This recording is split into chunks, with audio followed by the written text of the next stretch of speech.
mandante anche chi sta zitto.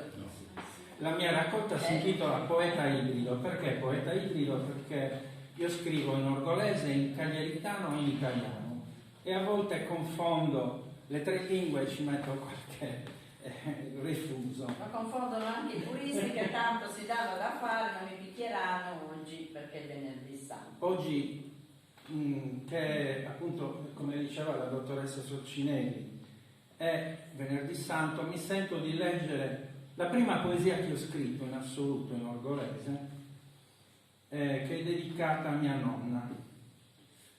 Mia nonna era una titadora. Non so se qualcuno di voi sa che cosa sia la titadora. Molti conoscono Sacabadora. Sì. Satitadora. Qui conoscono. Qualcuno ha fatto cenno di sì.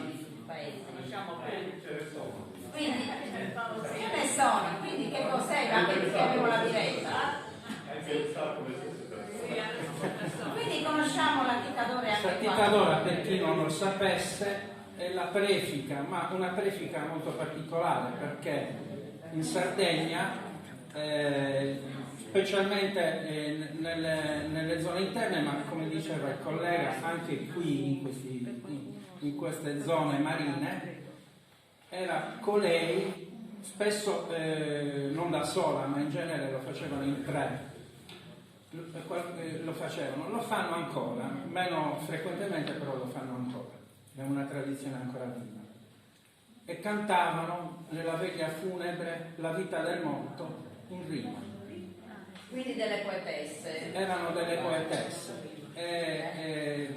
Normalmente nel paese le persone che andavano all'aldilà erano conosciute, però capitava anche che si dovesse cantare la vita di una persona di cui non si sapeva molto, allora si preparavano, andavano a sentire la storia del morto per ispirarsi poi nella poesia estemporanea fatta durante la veglia.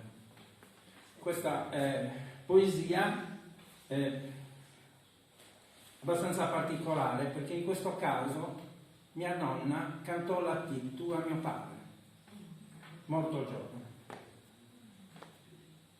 Mannai anta satti, suizze su oro da una diesi è morto, anta e praghe savinga in solo. Dai vita se spartilu vizzinu, pro su gravallo in chirca, omine mannu in ante un mundo, veulispit.